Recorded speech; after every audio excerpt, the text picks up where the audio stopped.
Hello and welcome to the first episode of Travel Trauma, where we'll be basically going through different countries, different places I've been, and we'll sort of have a guest on every time as well, and we'll just basically discuss a bit of the trauma that we've experienced on those trips, as well as basically give us a concept where, you know, there's too much advice out there is too basic, too simple, like travel safe, all this crap, blogs out there, they're all like, oh, blah, blah, blah, blah, blah. So we want to get into a bit more of the horror stories, plus, the things you learn and what you do next. And this week, first week, we've got Italy. So we're going to be doing Italy, and we've got Darcy as well.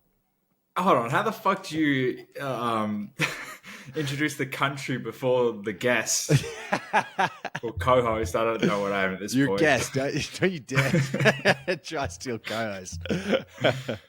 Yes, now, that's probably fair. To be fair, I don't really know what I'm doing here. This is going to be a very winging sort of session. We're just going to flow. Do we know what we're doing on any of the other pods? Yeah, true. That's what I sort of thought. But for some reason, I think because I'm the one guiding this, I'm nervous, man. I'm a little bit shook. I think I should have prepared a little bit better, but I guess that's not really ever been my strength. That's fair. Usually I'm carrying 101 first dates, so that's how I normally feel.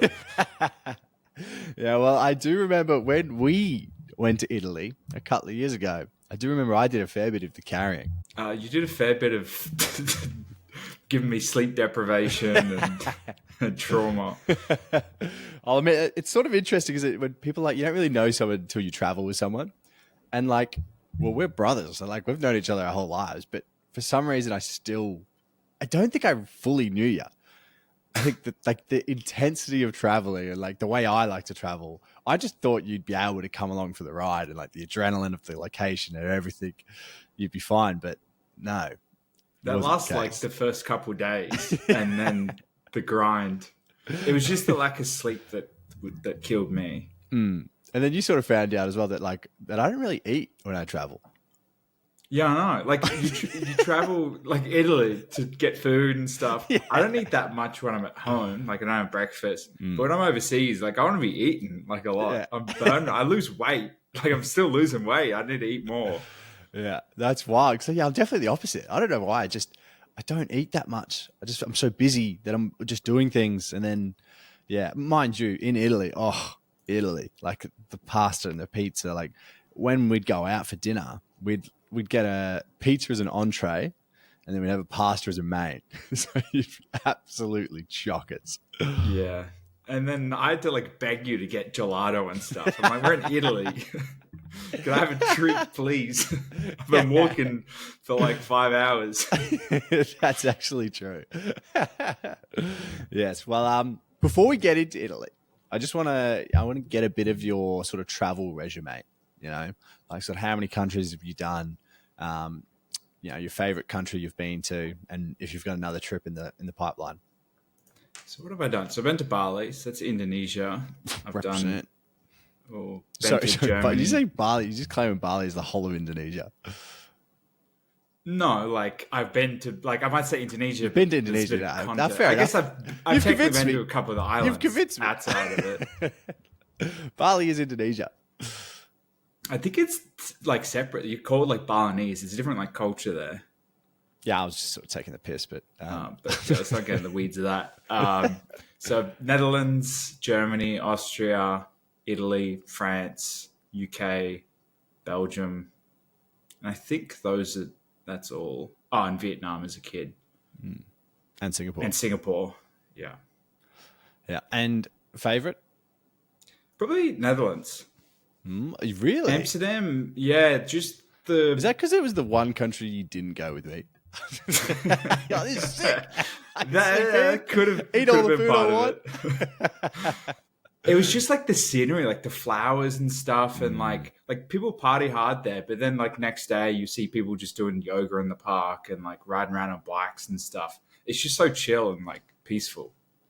Yeah, fair. No, I rated it, to be honest. Been there a few times, but I'll get to that on another week. And next trip, you got anything exciting? Give me something. Oh yeah, so in a month, I'm leaving for 3.5 months of traveling. Traveling / working remotely. So I'll be doing 3 weeks Thailand, then a week in Switzerland, and then 3 months staying in Lyon, France, and doing trips from there. Isn't it pronounced lion? It's pronounced Lyon. Just checking. All right, Italy. Why did you go to Italy? Was it just solely because I'm an amazing travel agent? You fucking dragged me there. I did really want to go to Italy. Yeah, I always thought because obviously we went to Venice first, and I kind of always imagined that would be like a romantic place to go. And then obviously my life being my life, the best option I had was to take my brother. So we went to Venice, which was actually really nice. I know we got a bit lucky because autumn, post-COVID, wasn't many tourists. So it was actually pretty good fun. Yeah, there was a couple of things closed down, but overall it was a pretty good time to go there. Especially everything just opened up, so everyone's like friendly to tourists. Whereas these days in Europe, it's a bit of a different story.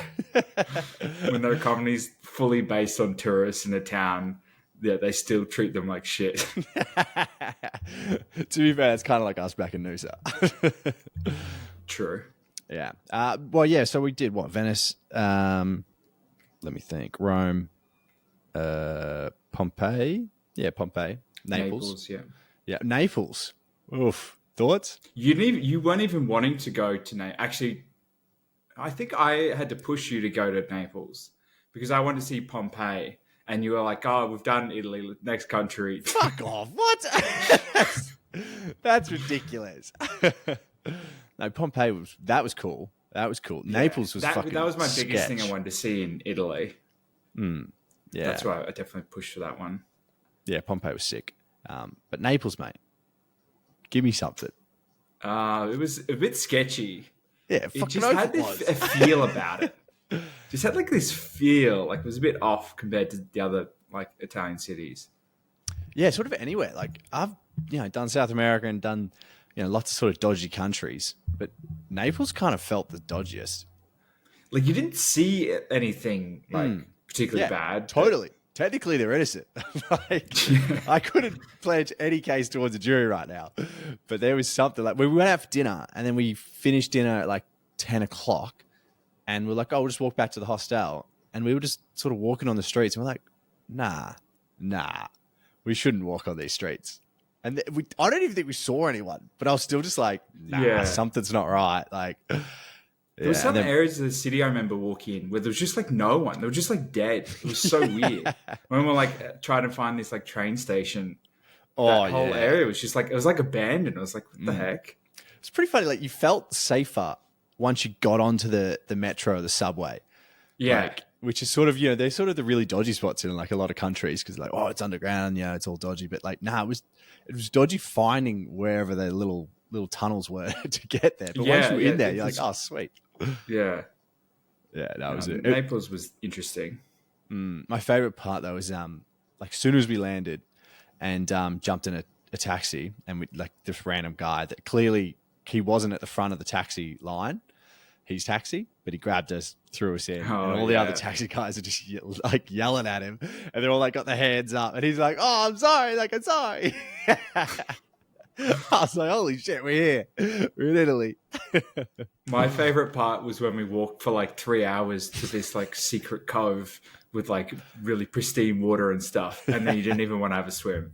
I'm like, we walked all this way to see this. You're like, oh, cool, I saw it, let's go. Cool. I'm like, what do you mean? So I went in, had a swim, freezing, but and I got a good photo of you, which you wouldn't have got without me. I think that still lives on your Hinge profile. Could be. Oh, it might have changed. It might still be on there. I have to check. Yeah, it's been on there for at least a while. It's been a few years, so I don't know if it's catfishing. I have to touch on that. What's the year to catfish ratio? How long? I think it's a percentage of your age.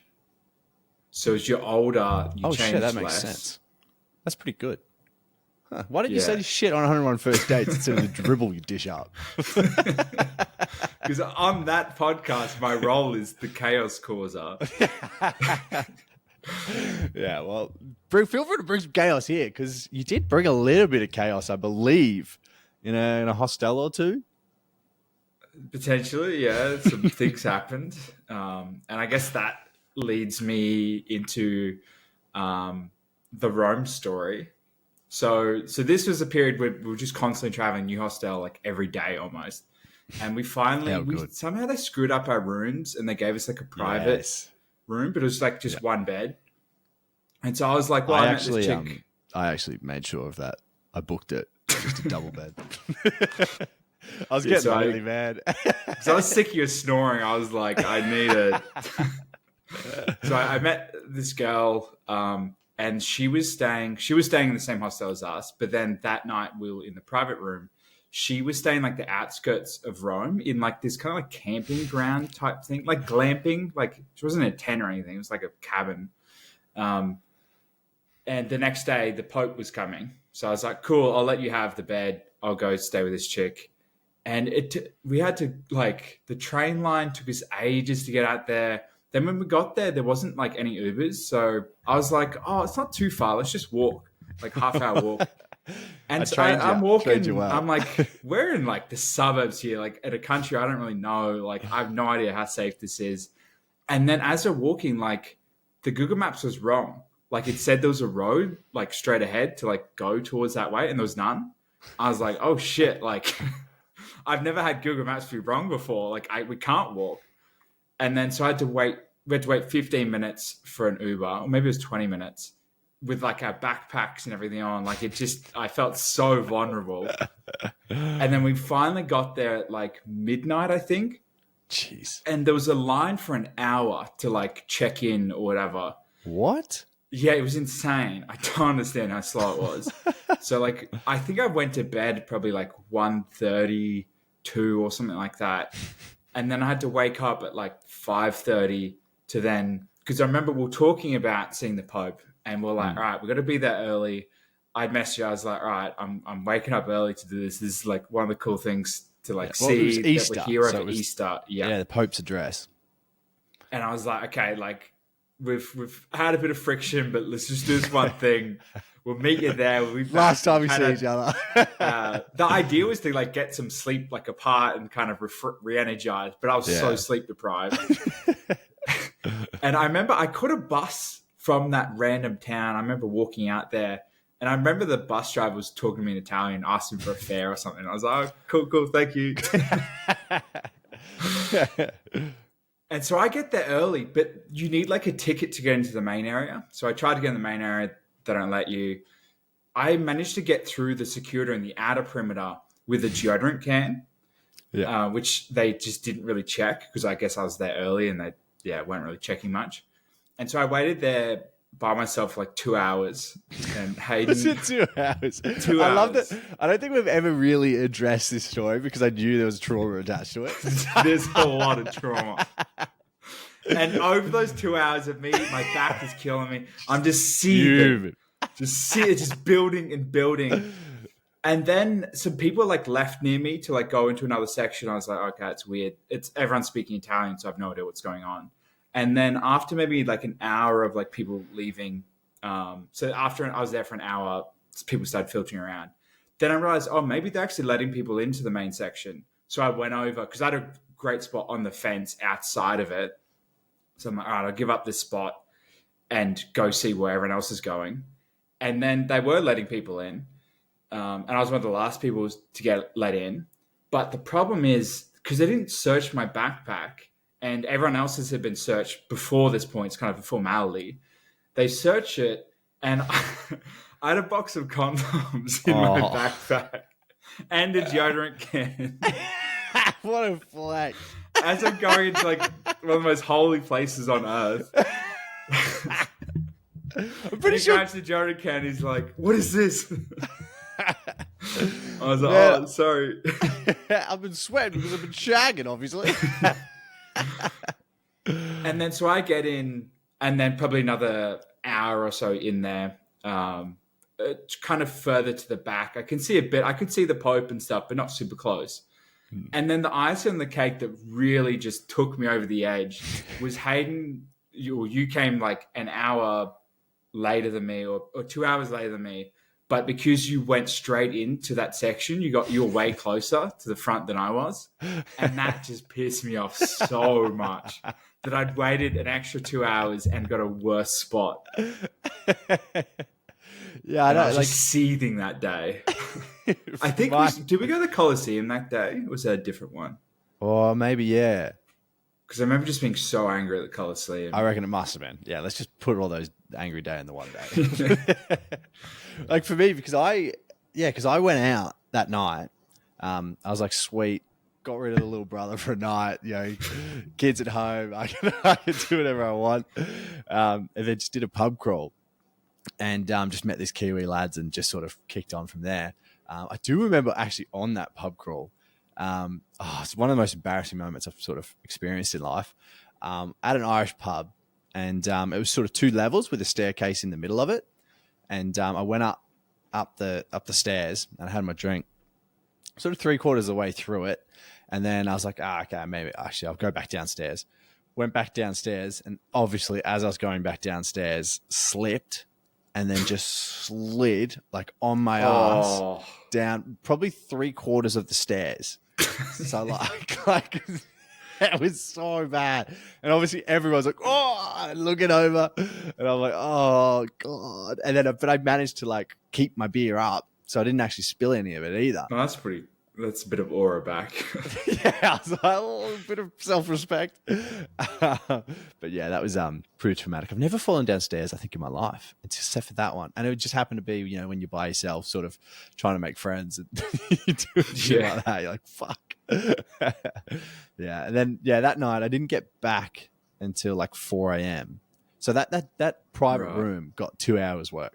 Got back, had 2 hours sleep, woke up and just zombied my way to the Vatican. And I remember the only reason why I got to the front was because they'd stopped letting people in. So like I got to the front of security and they were like, well, we're not letting anyone in. And then this little kid, like security's just standing there and there's like just gates, like sort of fences. And then there's like a little gap in the fence. And this kid just walked through it. And his mum followed and I was like, yeah, fuck it. Come this far. Wait, did you just walk straight in? Yeah, so I just walked through the security gate and just walked. And then and the reason why I got so far out the front was because like I have to get the fuck away from security now. So I just sort of power walked my way through the crowd for like getting in as deep as possible. There's probably like a bunch of people doing that. Like, oh, we might as well like do it officially so we can check people. And then that's why I managed to get in. Because like, I don't know how security wouldn't have seen us. I just, you know how you like, you do something wrong, you deliberately don't make eye contact. And as long as they don't say anything, you're sort of fine. So yeah, that was sort of my approach and got through. Because they don't want to like have to walk over and like grab, especially if you're walking and like they're not 100% sure what happened. It's the guilty eye contact that sells you out every time. It's always the eye contact. Yeah. So no, I was pretty happy with that. Yeah, got to see the Pope. May he rest in peace now though. Yeah, that was it. He had a good run. I think the people liked him. Yeah. What else did we really do? I think we'll angry at each other in Pompeii. No, in Leaning Tower of Pisa. Pompeii. That reminded me. That's why I was so keen because you were like part of the problem. I think the friction early is you wanted to do like everything immediately. So if I wanted to sleep, I'd have to miss out on something, and that was like a time where you were like, oh, I'll just go to Pompeii like by myself, catch up with sleep. And I'm like, no, Pompeii is like one of the biggest things I want to see here. And there was just no other opportunities because you'd booked every day to see as much. And I would just miss stuff. And I didn't want to miss stuff. So I was like, I'll power through. But it made me learn a lot more about me as a person, the traveling. Like it just stripped me down to my raw, like it was just raw nerves. And like, I was like, I don't want to ever be like that again. I don't want to be that angry, that tired. And yeah, it helped me realize a lot of like, yeah, just being like, even if you're that tired, to just not be as angry with like other people and stuff. And yeah, I've learned for myself traveling that if I can get like a good night's sleep on like 1 or 2 nights a week, that can carry me through a lot of it. Which I didn't get in Europe. The first 2 weeks, I didn't get like a good night's sleep the entire time. And if I can get a nap for me is a superpower when I'm overseas. Like I can party every day as long as I get like a nap. Yeah. And I can just do so many things. It was good because once we did Bali after all that, And it was funny. There'd be like 6 of us, and we're like, all right, we're going out tonight. I'm like, yeah, all right. But Darcy needs his nap. I'm like, I'm not going out unless Darcy has his nap because I'm not dealing with that. Because when I was staying in a hostel, like 5 nights around, I was going out, and I would wake up, have breakfast, chat with people, go back inside, have a nap for an hour, and then come out, and I'll be good. Keep drinking. Yeah, I think that trip was always sort of the Europe trip was always sort of destined to be a bit of a struggle from the point of when we flew to Singapore in our layover. So we had like an 8-hour layover, and we're flying to Amsterdam, and we're looking at accommodation in Amsterdam while we're in Singapore in the layover. And I was like, shit, there's none. It's the Tulip Festival. She's joggers. And they were like, I was like, all right, no worries. We'll just fly into Amsterdam and then fly straight to Munich. And then we can go out with my mate Flo in Munich, and then we'll just kick on from there. And that was just downhill from there. Yeah. Well, see, at that point, Munich and Austria, I was still fine. Like, I wasn't sleeping well. I don't know if it was jet lagged or not, but I just didn't sleep well. But I had good sleep before that, so I could keep pushing through. You just get to a point where you run out of backup sleep that you can't keep pushing through. And then France was when I finally caught up on sleep, and then I was good after then. Yeah, fair. And you nailed your Leaning Tower of Pisa photos as well. I didn't think that it was going to work, your tactic. Oh, that's right. So I had a bit of a twist on the Leaning Tower because I'm good with Photoshop. I was like, okay, I want to do something that's like a bit crazy that could almost be believable. So I put for people who haven't seen it, I have a photo of me where I'm basically like standing on the tower, but like kind of like 3 meters in the air. Like I've just jumped super high. And I've nailed getting it so it's almost believable. I had it on like my Hinge for a while where some people would be like, this is like Photoshop, whatever. And others would be like, how did you do this? Like, this is such a good photo. And the trick was to get 2 of the reference photos with the same lighting. So you get one photo of just the Pisa and then one photo of me standing with my leg up in the air and then using Photoshop to cut them together. No, I loved it. It was pretty definitely unique. Because I think you got to do something unique. Everybody's doing the basic bit shit. And like, you got to do something a bit fun, don't you? Like I've seen, there's some fun ones that people like had their legs apart and like their leaning towers in between them. But even those are overplayed. So I'm like, I do something keep different. Getting more creative. Yeah. Yeah. No, that's pretty fair. All right. Oh, wait. Rome. Rome actually, like, so when you do Europe, you go to so many different churches and all this shit. And they're like, oh, new city, new church, new capital building. Yeah, they're all nice. And then you go to Rome and holy shit, everything is like 10 times the size. Like the churches are huge. Yeah, it's unreal. The Capitol Just building. How do they build that big stuff so long ago? It's still there. Yeah, it's so massive. Because I thought the Colosseum would be the like most impressive thing, but the other buildings there were just as impressive. And there's so many of them still. Yeah, the ruins were ridiculous. I thought it'd just be like a little area. You sort of go there and walk around, but it's just everywhere. The whole freaking city is just different parts of ruins and like, different pizza shops are old, Roman bloody buildings and that was pretty sick. And then when you're getting food as well, don't ever get anything on the touristy street. Just walk down one alleyway and there'll be another pizza shop or pasta shop or gelato and it'll be half the price and then it'll be so much better as well. Yeah. You always do one street off the main one. Unless you're in Naples, then stick to the main one. Definitely stay on the main street. Yeah. All right. Give me your rank out of 10 for like how the party scene was, how the culture was, and how the nature was in Italy. In Italy? Yeah. So like each one. I didn't party too much in Italy. That's because you were in love. It was like one night. A little bit. That's when you fell in love. What happened on that first night? How was your first hostel experience? I gave some people a unique story about hostels. Yeah, they've got travel trauma. From let's just say beanbags in hostels they're not as comfortable as you think they would be. Not as adaptable. Yeah. Yeah, and if you're coming in late to a hostel at 2 a.m., you got to brace yourself for those common areas. It's a dangerous game out there. The party scene in Rome. Yes, I didn't do a huge amount. I don't know what I. Did you party anywhere in Italy? We went out that one night, but it wasn't like to clubs or anything. But also, we couldn't find any clubs. It was just like restaurants. Oh, there were no bars. First night Remember out, that? Rome. I think, yeah. Yeah, and I think that's why like I did bars. the pub They were crawl. just like restaurants. Yeah, and that's why I did the pub crawl the next night because I was like, well, they'll have to find pubs. Yeah. They have to. I'd say Rome, maybe like Italy, like a 7 for nightlife. Nothing I crazy. think that's about right. Nothing crazy, but it certainly wasn't a disappointment either. Yeah. Yeah. There was a lot of people out at night. There's a vibe at night. I'm sure there's certain areas that are better for it than others, but Yeah. Culture. culture. So that's sort of like people and culture. Yeah. There's food. HR. Food included. Food is included, yes. Maybe 8.5. Yeah. I reckon I'd go 9. Yeah, I guess like if I think of people what did- 10. Yeah. Yeah. And the people did the stereotypes that I didn't think they would actually do. Like, I didn't think they'd be using their hand signals. Yeah, they like, do. doing all that sort of stuff. And obviously the food was ridiculous. And yeah, it was, yeah, it's crazy when it lives up to a stereotype and actually is a good stereotype. Yeah.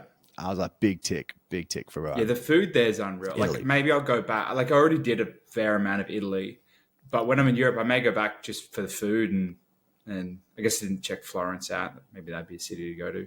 Yeah, or Naples. Yeah, maybe a 9, Naples. 8.5, 9. Fuck Naples. No, in the north, Milan. That would be a good get. Yeah, I don't know where that is. No, it's just in the north. It's in the Alps. It's like the Alp city. Oh, yeah. Nature, we didn't really check too much out of it. The coasts were really nice. Yeah, the like coast we is didn't good. see like forests or anything like that. But there's no forest though in Italy. But like The when we landscape did was nice. the on train through the through the not the Andes, Dolomites, the Oh, Italian from Dolomites. Austria. Yeah, that was sick. Yeah. So that's the Yeah. northern Italian Alps there, Yeah. the Dolomites. Yeah, that was sick. Maybe in 8. Ooh. Yeah, I reckon. It sort of has everything. I reckon, do we claim the There's no like Colosseum as insanely nature? scenic thing. It's not like a Switzerland or something from what I've seen in photos. Like that, I feel like it's a 10. Yeah, true. I think 8's probably thereabouts, eh? Yeah, because it's Yeah. not just like a Budapest that's just fucking like a country, a city. Sorry, Budapest is a city that doesn't have nature. That makes sense to me. Yeah. It rhymes with well, city. that sort of answers the next question. Would you go again? Yeah, probably would. I know you wouldn't because you What? hate visiting a country again because you can be checking off a new one. Well, I wouldn't be mad if I had a layover in Italy. That's all I'll say. Literally like an hour to just grab pizza, go back to the airport. Yeah, fuck yeah. Or like a €2, €3 Aperol spritz as well. Oof. Yeah, they were pretty good. Yeah, I would go to Italy again. Oh, mate, and the blokes just playing music on the trains. Do you remember I didn't that? like that. You're too autistic to like that. Yeah, loud noises, public area. No, I thought that was pretty sick. Yeah. Nah, fair. I think that's a high ranking. It's going to be hard because I reckon Italy itself is probably in my top 3 because I'm a Roman Empire nuffy. So it definitely plays a part. It could be for me. We've only been Well, it's hard because like France was some areas I really loved with it and some that were just kind of average. So it's like, do you rank the best of a country or the average? Because like you could go to bad place in Italy and then that would bring your average down. Nah, Or Naples would you is just go sick. the best? Mafia capital of the world or something. Yeah. Yeah, I'd say Anyway, Italy probably top 3. yeah, we'll work through a few others and then eventually we'll do some math and see where countries actually rank from the guess measurements of the country. Yeah. We'll probably have to do one when I'm in a country, like in that country. I think we'll have to touch on the France and the train story. I know it's Yeah, been done true. on But the road when guide, I'm in but France doing the pod from France, it'd be kind of cool. yeah. Oui. I'll just start Bonjour. speaking in French. Baguette. Croissant. I can get a local on. You get a local what? I could get a local on. What the fuck is that? A local Oh. person. A Frenchman. A frog. Get a frog on. Oh shit. Okay, that makes sense. Oh yeah, I do have a lot of trauma stories from France actually too. Oh hell yeah, mate! I think that'll be it. That'll be a deep dive. But yeah, no. Well, that's Italy. If anybody's going to Italy this Euro summer and seeing the Pope, well, actually, it's also the Vatican City. That's technically another country. So we actually did 2 countries today. True. Shit. Look at us go, fucking smashing them out. Speed running it. So new Pope now though, so it's less cool for us because our OG Pope's dead. We'll have to see the new one. Yeah, true. We could do it again. But yeah, that's all we got. We don't want these pods aren't going to be too long for travel trauma. They're just sort of going to be get a bit of the goss, get a bit of the vibe. Might help you out a little bit. If not, might be a funny story. That's the vibe. That's the concept. That's travel trauma. See you again in 2 weeks for a new country, new guest. Trust us. Trust us. See you at 101 First Dates next week.